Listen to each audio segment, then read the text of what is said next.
Você gosta da razão, gosta da verdade e gosta da natureza? Bem-vindo ao Arcadismo! Meu nome é Paula Karine Dantas e hoje nós iremos falar sobre a escola literária da segunda metade do século XVIII, chamada Arcadismo ou Neoclassicismo. Isso tudo aconteceu, pessoal, lá durante os séculos das luzes. Por quê, né? O mundo está em uma ascendência, uma ascensão, né?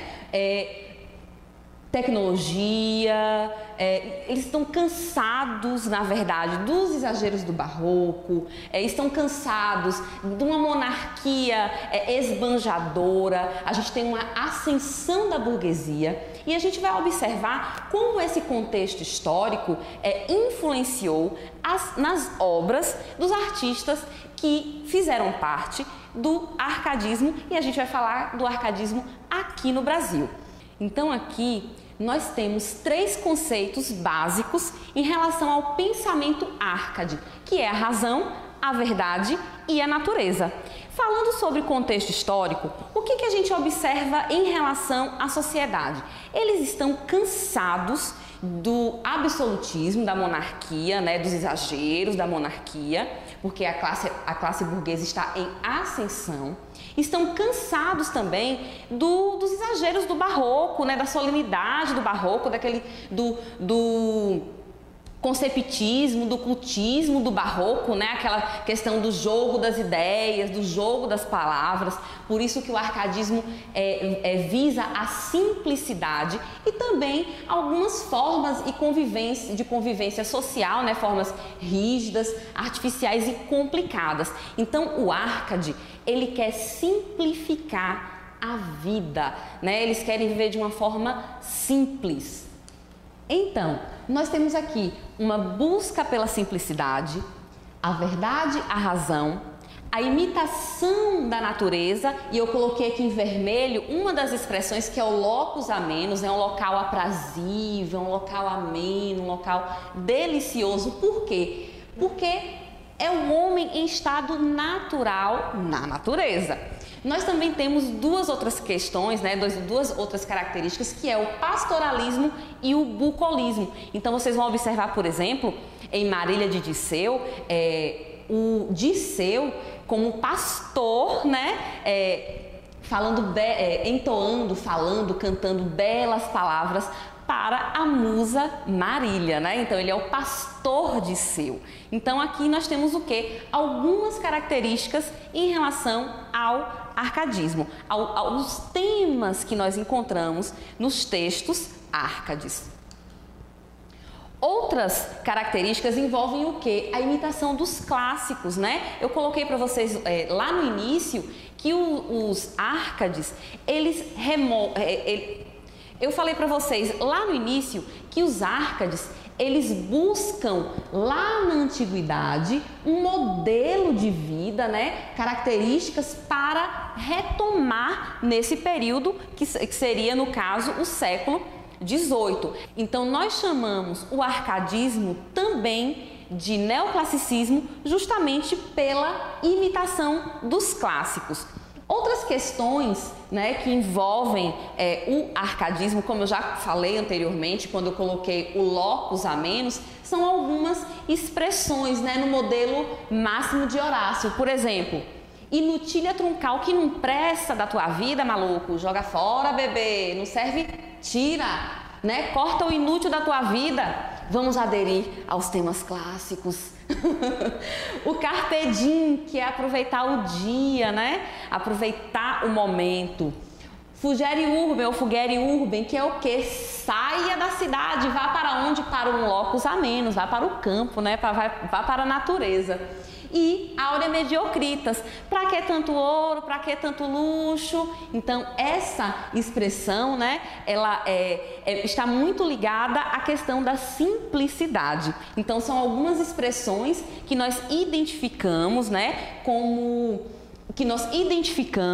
dentro dos poemas, quando, por exemplo, Cláudio Manuel da Costa, olha só, Quem deixa o trato pastoril amado pela ingrata, civil correspondência ou desconhece o rosto da violência ou do retiro à paz não tem provado. Então o que ele está dizendo aí? Ele está falando, pessoal, Fugere Urbem, fuja da cidade, porque olha só, quem não quer o campo, quem não quer um locus ameno,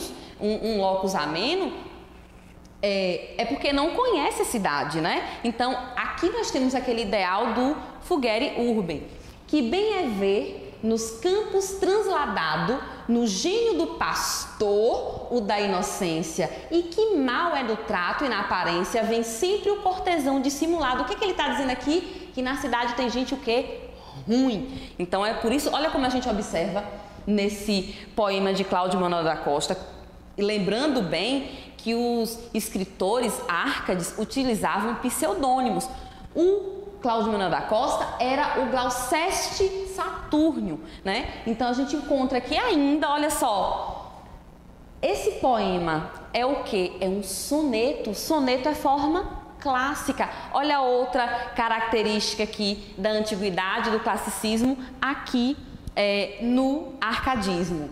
Aqui, ó, outro exemplo de um poema Árcade, só que não é de um poeta brasileiro, é de um poeta português, né, Bocage. Aqui nós vemos o pseudônimo dele e especificamente nessa segunda estrofe, olha só, jaz entre as folhas Zéfiro abafado, né? Zéfiro é um ser mitológico que comanda os ventos. Olha só a presença da mitologia aqui dentro de um poema Árcade. Claro que Bocage é um dos que dão início, né, ao romantismo, mas ele ainda é considerado como um escritor Árcade. Um outro escritor Árcade, e esse é bambambam, esse é o mais famoso, é Tomás Antônio Gonzaga, que escreveu o clássico Marília de Disseu. Olha só, me contaram que quando a família real esteve aqui no Brasil, veio para o Brasil, a família foi visitar Maria Doroteia lá em Minas Gerais, porque essa obra ficou muito famosa, né? É um livro famosíssimo. E a história do pastor Disseu é uma história em duas partes, né? A primeira parte, Disseu louvando a amada Marília, o pastor Disseu louvando a musa, a amada Marília. E aí nós temos a segunda parte em que Disseu é preso e chora as pitangas porque não casou com Marília, não pode estar com ela. Mas olha só, esse trecho aqui desse poema, tá pensando que Disseu era um cavalinho pangaré, um pastorzinho meia boca? Olha só, eu, Marília, não fui nenhum vaqueiro, fui honrado pastor da tua aldeia, vestia finas lãs e tinha sempre a minha choça do preciso cheia. Tiraram-me o casal e o manso gado, nem tenho a que me encoste um só cajado. A gente já percebe que ele já triste aqui na prisão, né? Mas olha ele dizendo que ele não era... A simplicidade não é pobreza, né? Simplicidade não é pobreza. Ele aqui está dizendo, ó, eu não era um vaqueiro qualquer não, eu era um pastor retado. Então leiam essa obra, tenham contato com essa obra. É interessante aqui que em alguns momentos, não sei se foi descuido do próprio escritor, né, do próprio Gonzaga, ele fala de Marília, primeiro, Maria Doroteia. Não podia ser Maria Doroteia o nome da mulher, né, galera? Tinha que ser um nome que tivesse a ver com algo da mitologia, com algum nome grego, algum nome latino, então por isso Marília. Em alguns momentos do livro, ele fala que ela tinha cabelos cor de ouro, né? Porque as deusas, elas são retratadas com cabelos ruivos ou dourados. Em alguns momentos do livro, ele fala que ela tinha cabelo preto, então a gente não sabe qual é de mesma dele, né? Se é a originalidade do cabelo dela escuro ou se o cabelo cor de ouro dela, né, como uma deusa da antiguidade. Saindo dos poemas, né, líricos, vamos para um poema épico. Esse livro é babado. Quando eu li, menino, adorei. Sabe por quê? Porque o Basílio da Gama, ele escreveu esse livro para puxar o saco do Marquês de Pombal. E o cara é um traíra. Segundo eu já li em alguns sites, né, algumas biografias, dizem que Basílio da Gama foi criado pelos jesuítas, foi estudar, né, criado pelos jesuítas, os jesuítas bancaram o cara ali, ó, na firmeza, na história. Só que aí, meu filho, o Marquês de Pombal O Marquês de Pombal, vocês estão ligados que ele odiava jesuíta, né? A política era de mandar jesuíta embora. Então, Basílio da Gama queria ser preso, né? Acusado de traidor, né? De estar com os jesuítas. Deu logo um jeito de escrever, de fazer a manha dele, escreveu o Uruguai. O Uruguai é a luta dos portugueses e espanhóis contra os padres jesuítas, né? A missão jesuíta na região dos 7 povos da missão. Então, um livro interessantíssimo, porque até o padre jesuíta aqui nem era português, era um padre espanhol. E quando esses portugueses, espanhóis, né? Os portugueses têm conhecimento, né? Têm conhecimento sobre os índios, eles descobrem o quê? Que na verdade os índios não são maus, que quem é mau mesmo é o padre que comanda a aldeia. Olha a sacada de Basílio da Gama para fazer a média ali, né, com o Marquês de Pombal, o irmão dele. Então é uma história interessantíssima. Futuramente eu conto para vocês mais detalhes sobre essa obra, viu, pessoal? Outra obra muito interessante é Caramuru de Santa Rita Durão. Olha, nós temos uma produção aqui, né, uma produção em relação a essa história de Santa Rita Durão. Enquanto na história de Basílio da Gama, Basílio queria fazer uma média com o Marquês de Pombal, essa obra aqui, Caramuru, né, de Santa Rita Durão, fala justamente o contrário. É uma forma de mostrar a história do Brasil como ela, de forma satírica, como ela foi. Então, enquanto Basílio da Gama quer honrar, né, Marquês de Pombal, o Santa Rita Durão, ele escolhe o quê? Contar, né, de uma forma satírica, porém verdadeira, a história do descobrimento do Brasil, que é a história de Diogo Álvares Correia, que chega, né, que o navio naufraga, e ele tem contato com uma tribo que não é muito amiga dele não, só que ele tem o quê? Uma arma. Então Caramuru significa filho do trovão, porque ele tem uma arma, então aí ele chega e enfim. Leiam o livro, viu? Depois vocês assistem ao filme Caramuru, que foi uma série que uma rede daqui do Brasil produziu. Então, pessoal, retomando, quais são as ideias do arcadismo?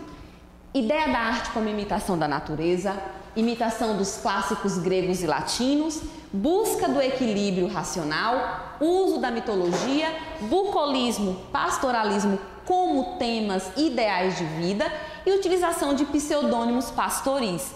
Então, eu fico por aqui e a gente se encontra na próxima aula. Um forte abraço!